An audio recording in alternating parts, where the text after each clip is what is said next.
People do not like to hear that they're wasting their lives on Facebook. You know, people are unpredictable, and so we want to psychologically figure out how to manipulate you. The Federal Trade Commission has confirmed it is investigating Facebook's privacy practices in the wake of the Cambridge Analytica scandal.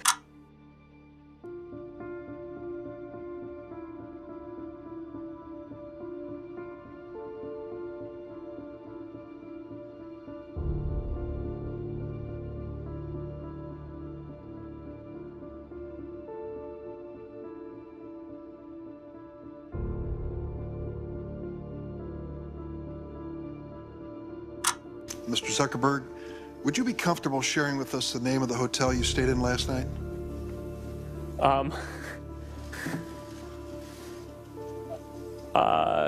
No.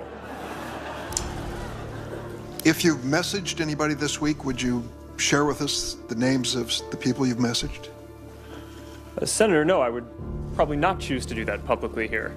I think that may be what this is all about. Your right to privacy, the limits of your right to privacy, and how much you give away in modern America in the name of, quote, connecting people around the world. A question basically of what information Facebook's collecting, who they're sending it to, and whether they ever asked me in advance my permission to do that. Is that a fair thing for a user of Facebook to expect? We didn't take a broad enough view of our responsibility, and that was a big mistake. And it was my mistake, and I'm sorry. I started Facebook, I run it, and I'm responsible for what happens here. If the thought process that went into building these applications, Facebook being the first of them to really understand it, that thought process was all about how do we consume as much of your time and conscious attention as possible. And that means that we need to sort of give you a little dopamine hit every once in a while because someone liked or commented on a photo or a post or whatever. And that's going to get you to contribute more content, and that's going to get you, you know, more likes and comments. I mean, it's a social validation feedback loop that it's like it's exactly the kind of thing that a hacker like myself would come up with, because you're exploiting a vulnerability in human psychology. And I think that the inventors, creators, you know, and it's me, it's Mark, it's Kevin Systrom at Instagram, it's all of these people, understood this consciously, and we did it anyway. Consumer internet businesses are about exploiting psychology.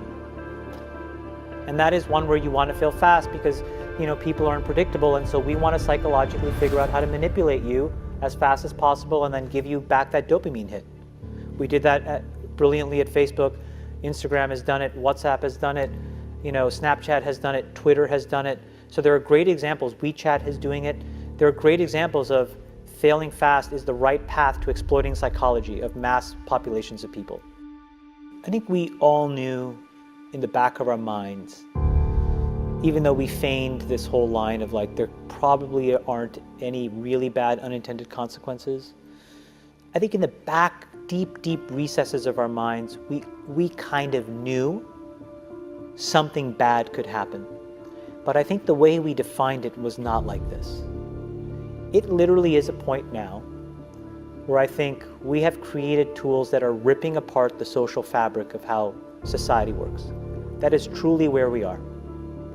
And I would encourage all of you as the future leaders of the world to really internalize how important this is. If you feed the beast, that beast will destroy you. If you push back on it, we have a chance to control it and rein it in. And it is a point in time where people need to hard break from some of these tools and the things that you rely on. The short-term dopamine-driven feedback loops that we have created are destroying how society works. No civil discourse, no cooperation, misinformation, mistruth. And it's not an American problem. This is not about Russian ads. This is a global problem.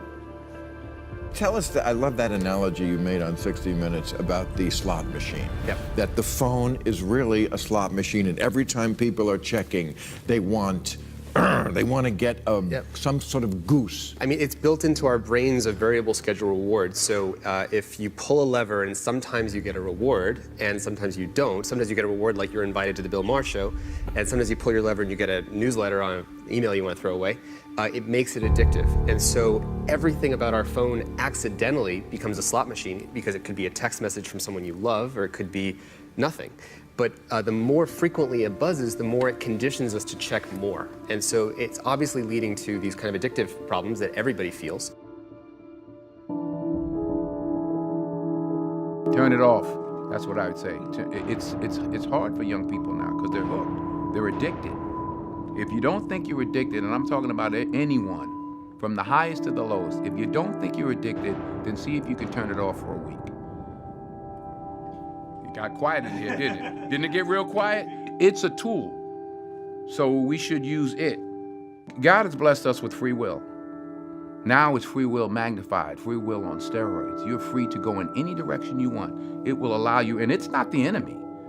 It's just it's just a reflection of our own free will. You know? And we all want to be liked, but now we want to be liked by 16 million. And will now some of us do anything to be liked. We used to do anything to be liked, but it was by the person in front of you. Now it's to be liked by 16 million people that you don't know.